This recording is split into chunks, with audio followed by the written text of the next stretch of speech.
Chapter 1611. Nole stopped and casually adjusted his sleeves. Does what you just said count? Colton walked around and up to Nole's and met his gaze. You people from the Knolls didn't keep an eye on that scourge Lisa. I'll definitely come at you for what happened to Daisy sooner or later. Noles frowned and said nothing. The next day, Daisy went to the professor's office and asked the professor to revoke Juliana's punishment. The professor looked at her in surprise. But she has made a mistake. Are you sure you don't want to press on with the issue? She's apologized to me, so I hope to give her a chance to correct her mistake. I believe that she'll reflect on her own doings. Seeing that Daisy had made a decision, the professor also agreed to withdraw Juliana's punishment. Downstairs, Juliana rushed to the office and just so happened to run into Daisy when she was going downstairs. She snorted. I shouldn't have believed you. Daisy frowned. What? She turned to look at Daisy and gnashed her teeth. All you do is talk the talk, but in fact, all you wish is that I will get expelled from college. Congratulations, you'll be getting your wish granted soon. Looking at Juliana's figure as she went upstairs, Daisy could not help but squint. She concluded so quickly that she'll be expelled from college? It seems that she has heard a lot from someone else.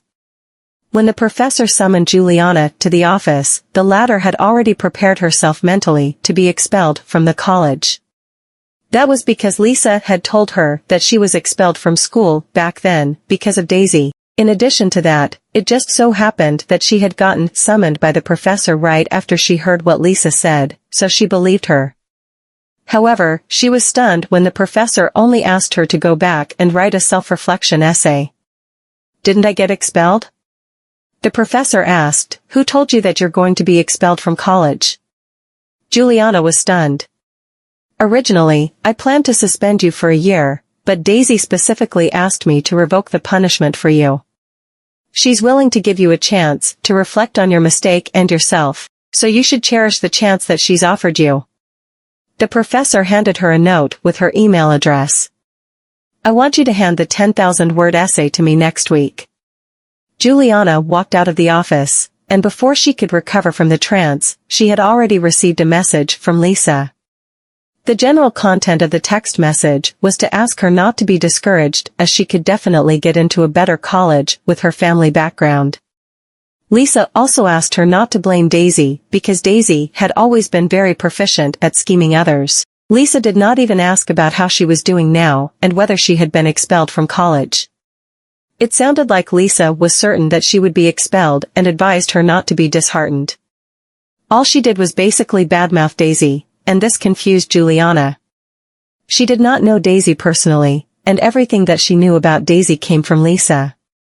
She hated Daisy only because of what Lisa had said about her. All those statements had left a bad image of Daisy in her mind. However, judging from what Daisy had told her yesterday and Daisy's request to revoke her punishment today, she did not think Daisy was as annoying as Lisa described her. Juliana replied immediately. Is there any misunderstanding between you and Daisy? This reply gave Lisa a bad hunch. After thinking of it for a moment, she cautiously replied. Why would you ask me that? Because she didn't get me expelled. Daisy returned to the dormitory, turned around only to see a suitcase lying on the living room floor, and was astounded. The dormitory was a 2-room suite, and she had never seen her roommate ever since she moved in, but this suitcase was surely not hers. She then heard the sound of the guitar coming from the closed room, and she walked into the next room out of curiosity about her roommate. She knocked on the door, but the other party did not seem to have heard it, so she pushed in. The girl with her back facing Daisy was only wearing a tiny singlet, and her brown, fluffy, curly hair was tied loosely into a ponytail behind her head. She was wearing headphones and was playing the guitar skillfully. Chapter 1612. It was probably because of the reflection on the glass window which startled her. She quickly removed her headphones and looked at Daisy. Daisy was also dumbfounded. The girl sitting in front of her looked a little ordinary. No one would consider her an amazing-looking girl, but she had the type of appearance that would sit well with someone. Her unconcerned face made her look rather cynical, but it looked very elegant and glamorous. Daisy gave off an awkward smile. I'm sorry, I knocked on the door just now, but you didn't seem to have heard it. The girl stared at Daisy for a moment, looked away, and said with an indifferent attitude, I want to continue to practice my guitar. Okay, then I'll leave you to it. Daisy then left tactfully. The next day, there was a drama performance lecture. Daisy limped to the studio with a backpack on her back. The injured toe swelled even more significantly on the third day, and it hurt to walk. At the studio entrance, she saw Nolace talking to a girl. And that girl was her roommate. She could not hear what they were talking about. She had known Nolace for so long, and Nolace rarely smiled at other girls, but he actually smiled when he was talking to this girl. Daisy stood in place and pursed her lips, feeling an inexplicable loss in her heart. It was as if the person who would only smile at her was now smiling at other girls, and that felt very uncomfortable deep down. Humph. What a playboy. When the girl saw Daisy, she said something to him and went into the studio after that. Nolace turned his head and stared at Daisy, who was limping toward him.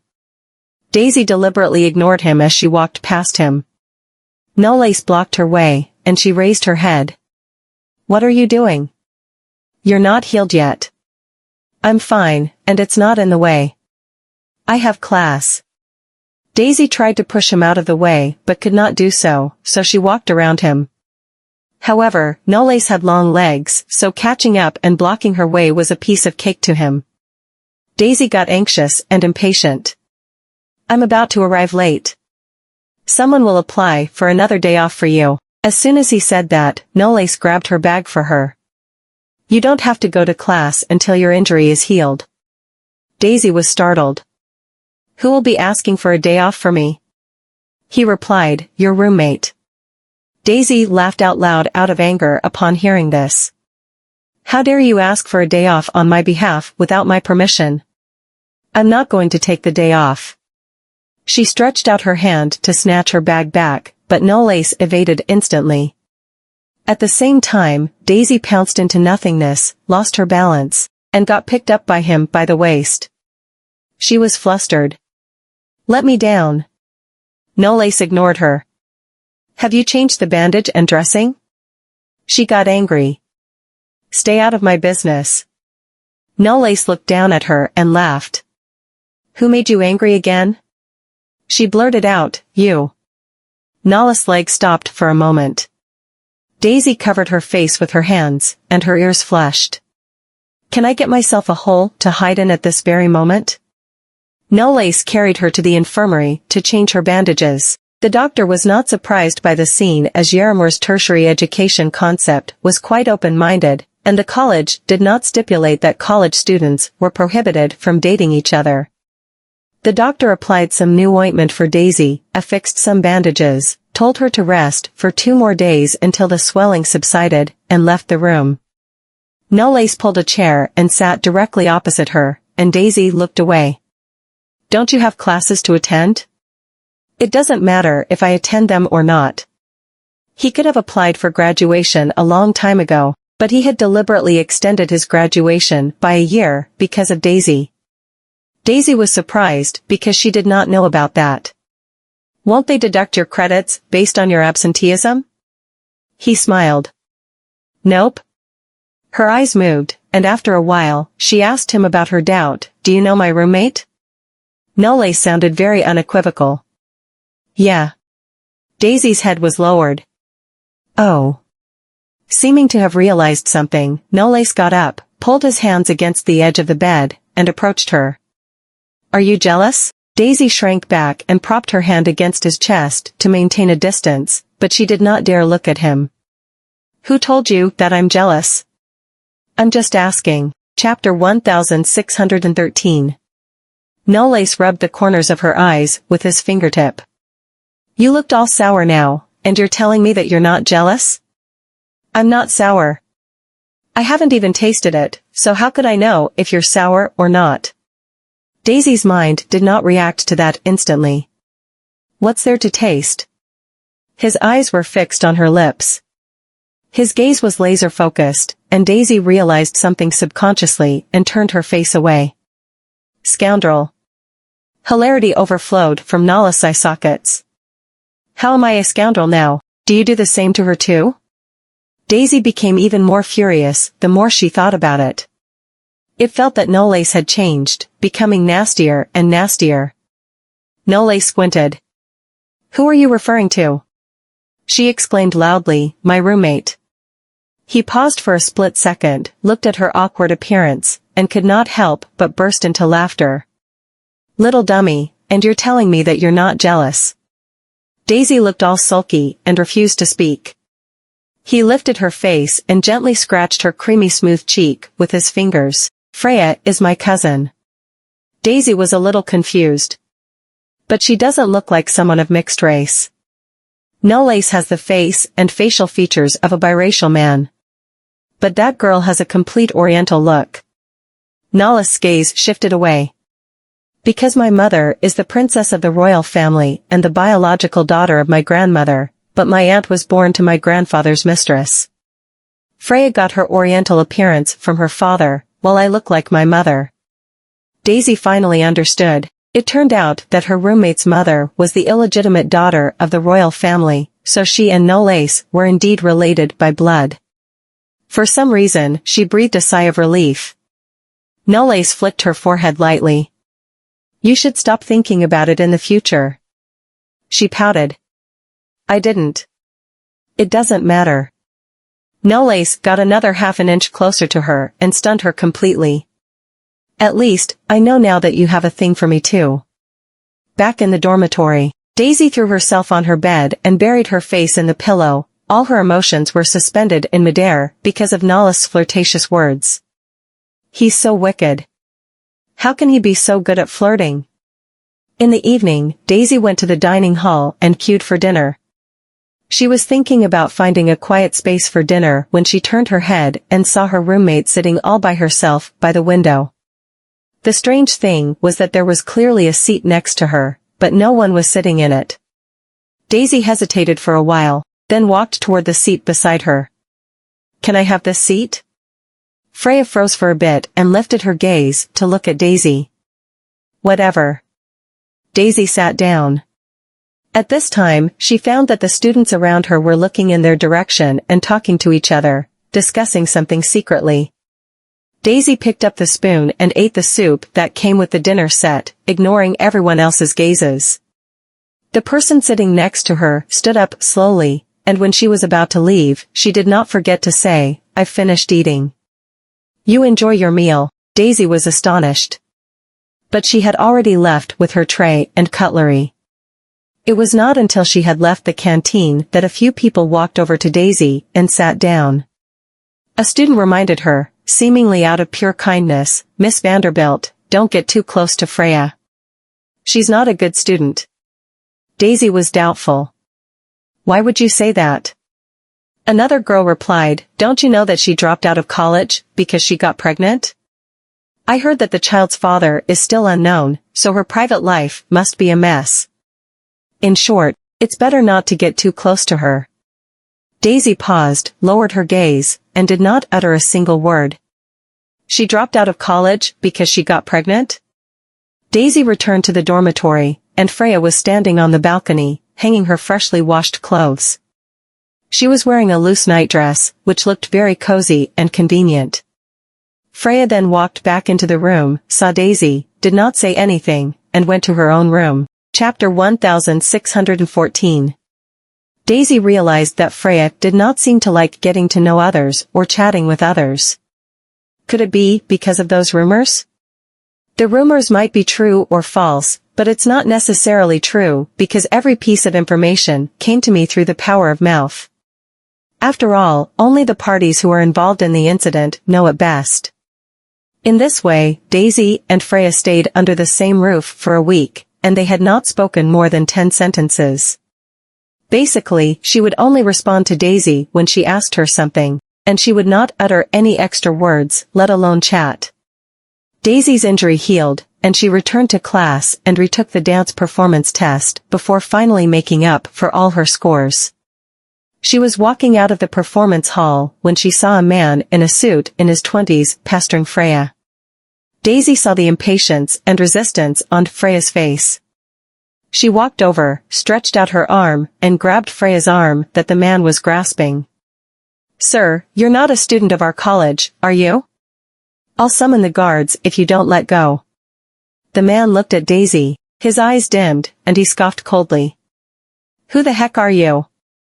And how dare you stick your nose into our business?" Daisy broke Freya's arm free with force. "But I love sticking my nose into others' businesses." The man was about to make a move on Daisy when a voice came from behind. "I dare you to lay a pinky on her."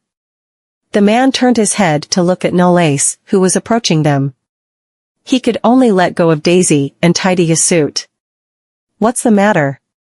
Is this young lady your girlfriend, young Master Knowles?" The man nodded and bulged his cheeks. "Fine, I'll let it slide today, for your sake, young Master Knowles."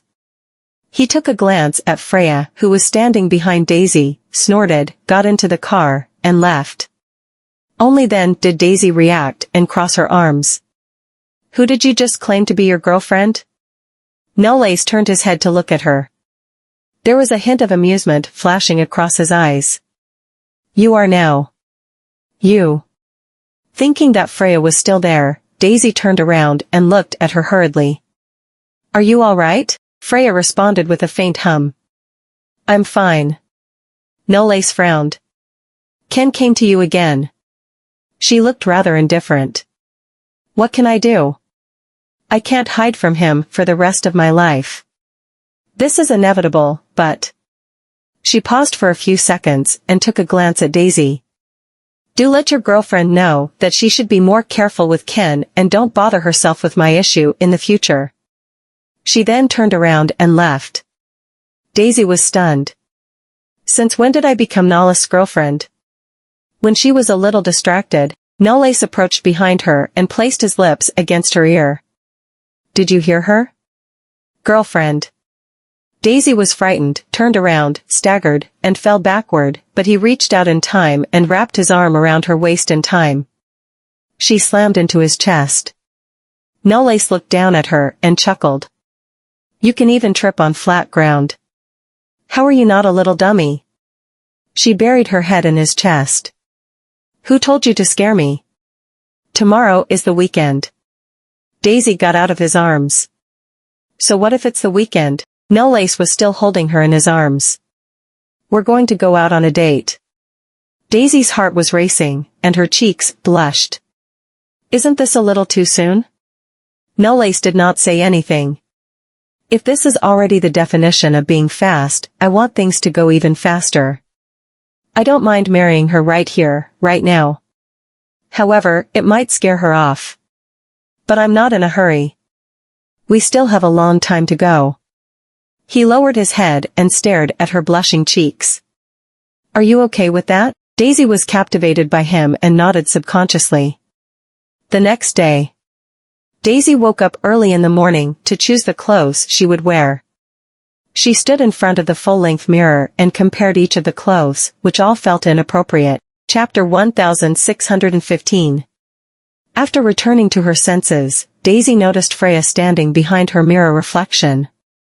She had just finished freshening up and seemed to want to change into her clothes, but there was only one full-length mirror in this dormitory, and Daisy had been occupying it to choose clothes for the date. Daisy felt a little embarrassed and grabbed one of the clothes. "I've chosen mine. It's all yours now." Just as she was about to go back to her room, Freya spoke. "I think that's a good one." Daisy was startled and then looked back at Freya, pointing to the sky blue dress draped over her elbow. Daisy pulled it off her shoulder. "This 1 foot?" She nodded. "Thank you." Daisy smiled, rolled up the clothes in her hand, and hurried into her bedroom immediately. At 9 a.m., Daisy stood at the gate of the college and waited for Nolace. Many students came back and went out of the college when she was there waiting for more than 10 minutes, but Nolace did not appear. Daisy pursed her lips, took out her cell phone, and called him. The call went through, but the person who picked up the call was not Nolace, but Lisa. Daisy, is there a problem? When the two of them met without a third person present, Lisa would show her true color. Daisy was astounded for a moment, and her expression dimmed. Why is Nala's cell phone with you? Why can't his cell phone be with me? If there's something that you wish to talk to him about, then I'm sorry. He's asked me to tell you that he doesn't have time for you. However, Daisy had already hung up the phone before Lisa could finish speaking. She squeezed the phone tightly, and the faint uneasiness in her heart felt very much like the feeling that she had only felt once in her life. That was when Nolace had said those words to her at the airport a few years ago. Could it be that Nolace was really only fooling around with me? On the other end of the call, Lisa looked around nervously after answering the phone. Seeing that all the servants were not in the living room, she tried to use Nala's birthday to unlock his phone. But she failed. She bit her lip and entered Daisy's birthday. Unexpectedly, it worked. In fact, this was not a coincidence, because Nala's computer was locked using Daisy's birthday too. After being found out by him once, Nolace forbade her from ever entering his room. Nolace seems to really like Daisy. And his actions are getting more and more blatant. Lisa deleted the call log, quickly placed the phone back in place, and continued to pretend to be cleaning the house. Seeing Nolace and the butler escorting the doctor downstairs, she was thankful deep down that she was able to move quickly. Young master, Mrs. Knowles's tumor is probably a malignant one. I think going to the hospital for a comprehensive examination is a must. Nolace frowned but then nodded after a split second. Thank you. The butler sent the family doctor out. Nolace was going upstairs when he suddenly remembered something. He then turned around, walked up to the couch, and picked up the phone that he had just left behind because of his mother. There was no notification on the screen, nor were there any missed calls. He called Daisy, but the other party had already turned off the phone. Daisy shouldn't be someone who shuts down her phone for no reason. It's obvious that I've been blocked. He frowned slightly. Freya napped for a bit to make up for her lack of sleep from last night and woke up at noon to go out. But she heard a huge commotion coming from inside the room when she walked past Daisy's room. She knocked on the door and pushed it open. Daisy sat cross-legged on the bed and was playing video games, and her face looked gloomy the whole time. Freya leaned against the door. Didn't you go on a date? She was still furious. I won't go out with him anymore. That bastard was a no-show and even asked Lisa to answer the phone. I will never believe in his nonsense ever again. Freya guessed something but did not ask her about it. She turned around and stopped. Then do you want to come with me? Daisy froze for a split second and lifted her head. Did Freya just ask me to go out with her? That's a surprise. The incident between Nolace and her made her feel very upset, and she was also feeling very depressed. She thought for a moment and agreed to go with Freya. Freya drove her to a villa in the suburbs. The two got out of the car, and as soon as they pushed open the gate that led to the courtyard, a 1-year-old girl broke free from the nanny's arms and ran over. Chapter 1616. Before Daisy could react, Freya bent down and caught her. Dee, did you miss me? The little girl hugged her and nodded but looked at Daisy shyly. Freya handed her to the nanny, who took her inside. Daisy snapped back and asked with surprise, Is that your daughter? She really had a kid. Freya turned to ask, You believe those rumors too? Daisy shook her head. She didn't, but she was curious who the child was. The child is a year old, and if she is Freya's child, and Freya is about my age, so when she was 16, not possible. Freya crossed her arms. She's the daughter of that man from the other day. Daisy paused. The one who kept harassing you? Freya walked into the house. He's my brother. Daisy stood at the door, then turned. Your brother, then why? The man who kept harassing her was so aggressive. Who would have guessed that they were siblings? Freya took 2 bottles of juice out of the fridge and handed one to her. It's funny, huh?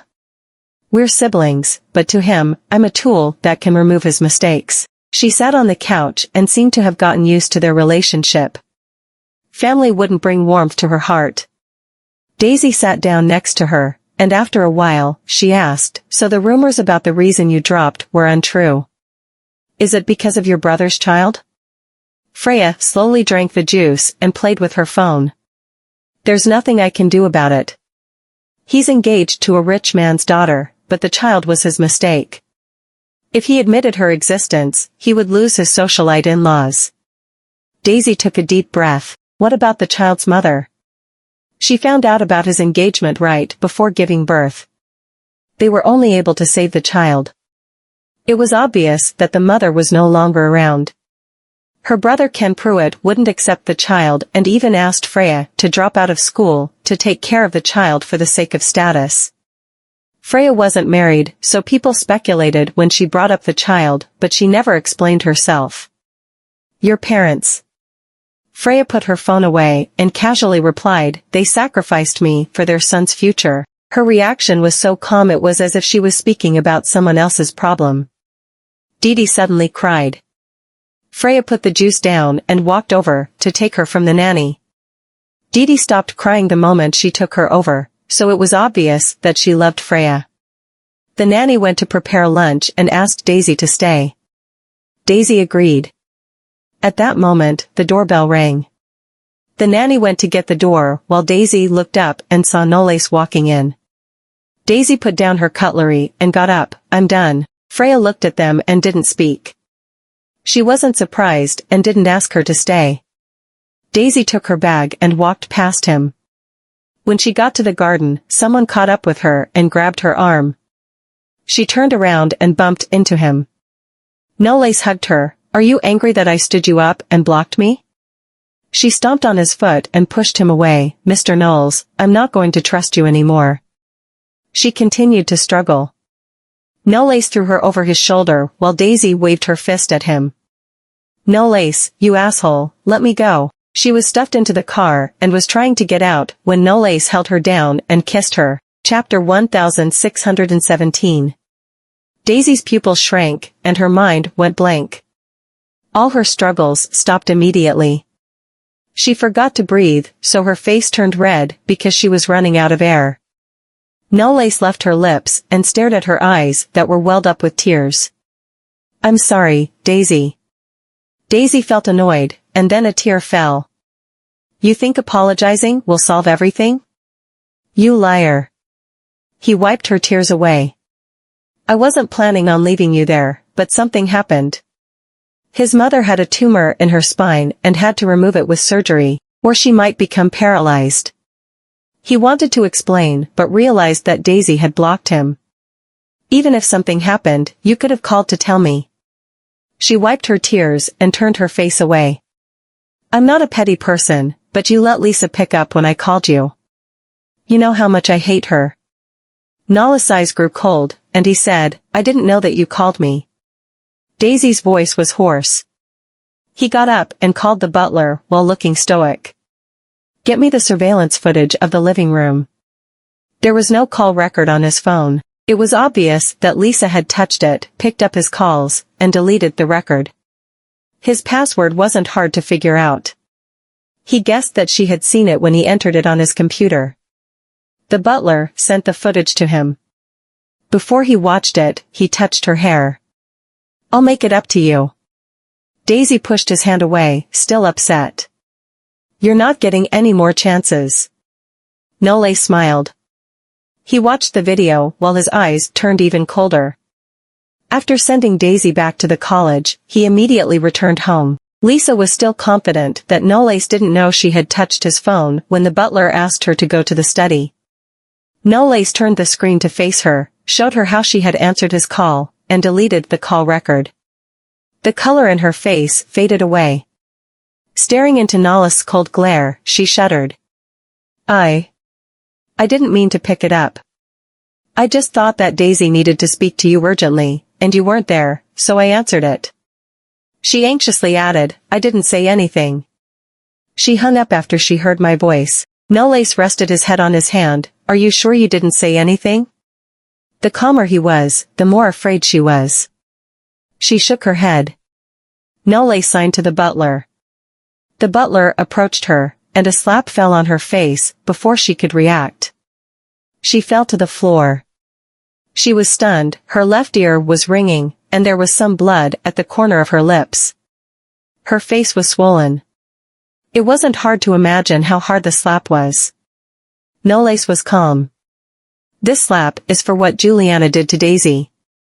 Lisa's eyes turned red while she trembled. She was terrified of Noles at that moment. Uncle Tristan might buy what you're selling, but he's him, and I'm me. You know how you became part of our family. If you don't behave, you're going to suffer. Nole stood up, walked to the front of the table, and stopped in front of her.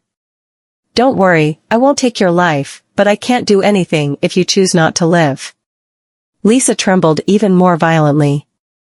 She thought that Noles was just another rich kid, but never would she have imagined that he was crueler than anyone she knew. He was just as cunning as the Goldman brothers, because they never attacked in the dark. Chapter 1618.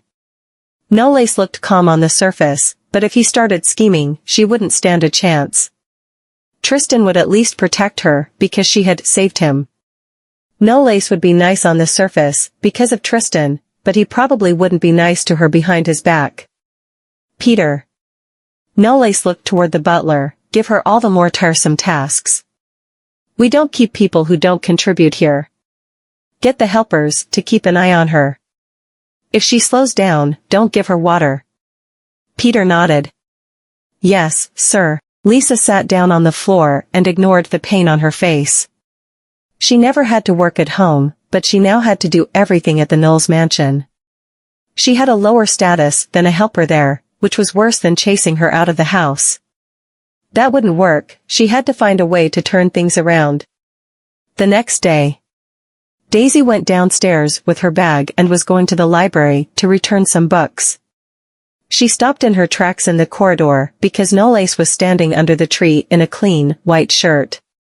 The light shone through the foliage, and his blurry face slowly sharpened. Daisy walked toward him. Why are you here? He looked at her face. I'm waiting for you. She turned away and mumbled, I've already removed you from the block list. You can call me. Why did he wait? Would he wait for the entire day if she didn't leave her room? Noles approached her and teased her. What if you don't pick up my call? Daisy looked at her shoes. I'm not that petty.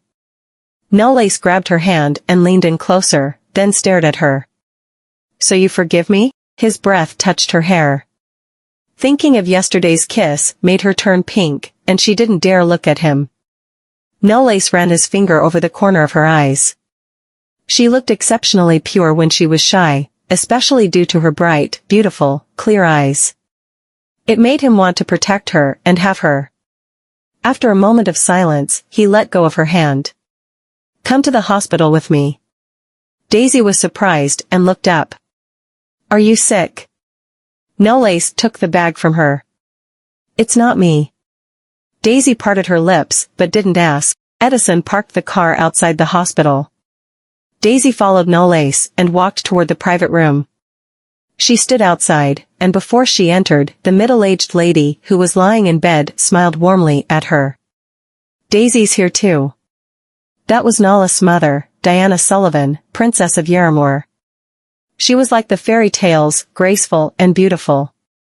Even though she was no longer young, her actions and etiquette showed that she wasn't a commoner.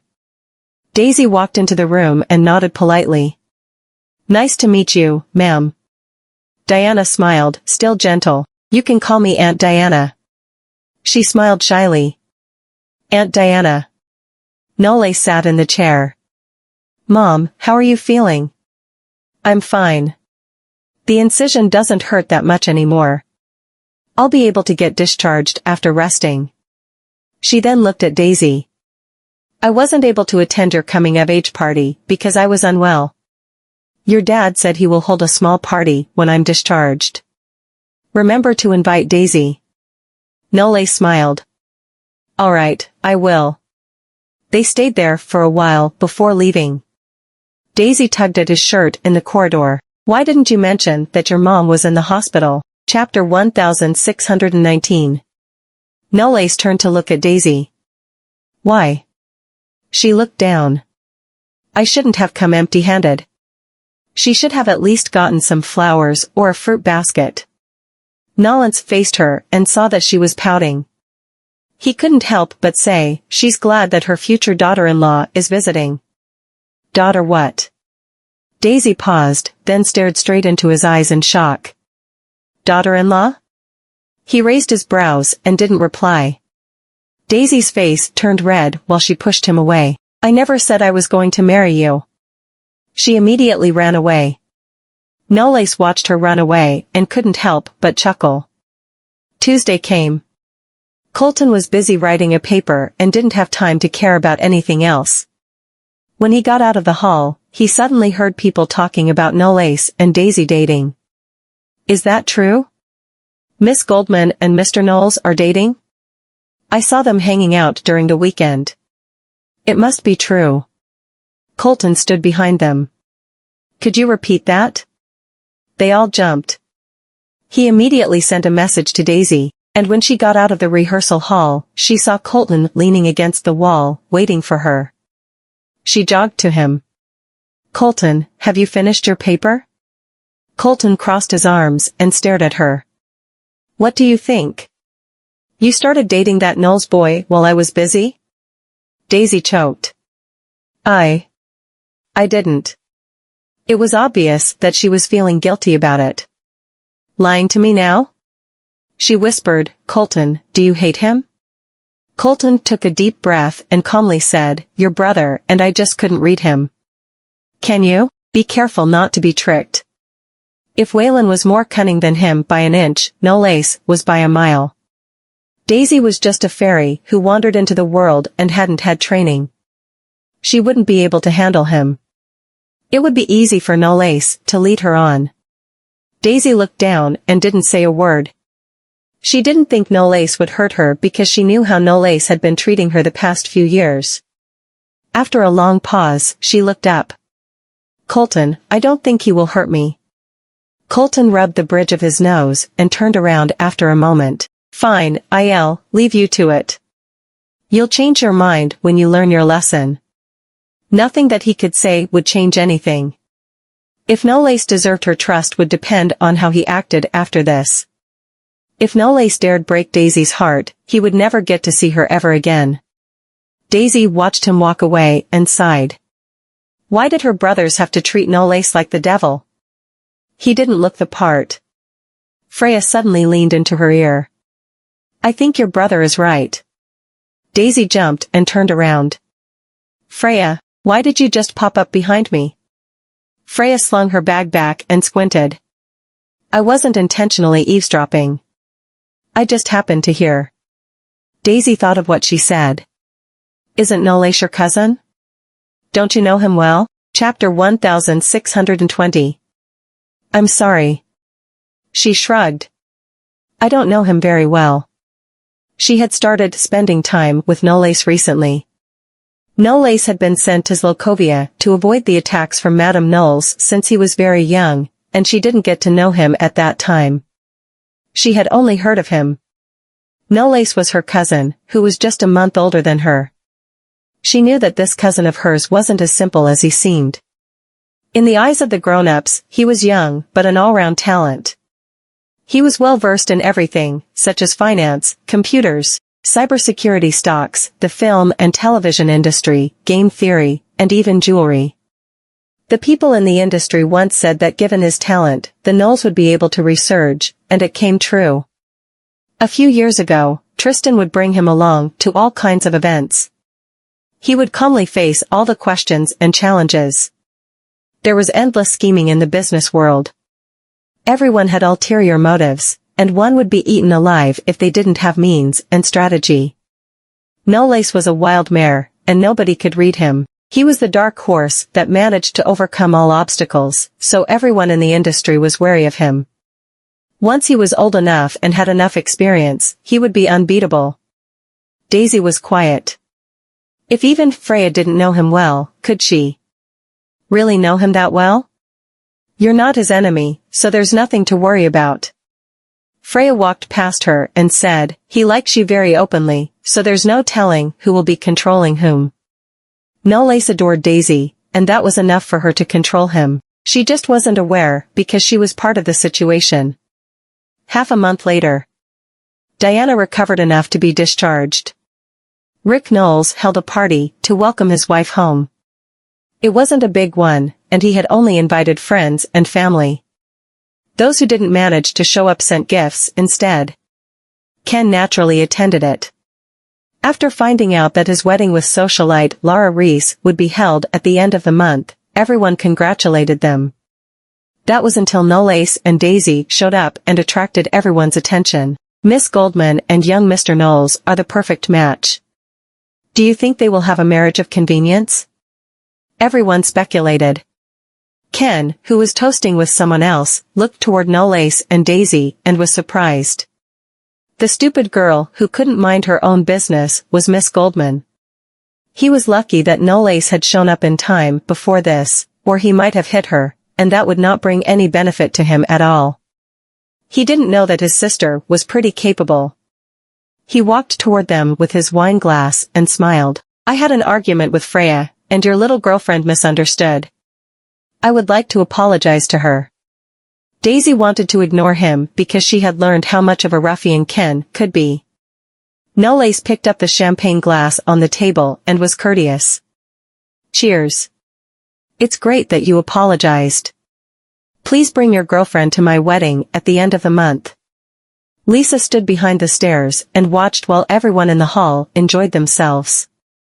She was the adopted daughter of the Knowles but wasn't allowed to attend this function. Instead, she had to work as a helper in her uniform. She wasn't happy about that, especially after seeing Daisy by Knowles' side. The hatred she had seeped through her eyes.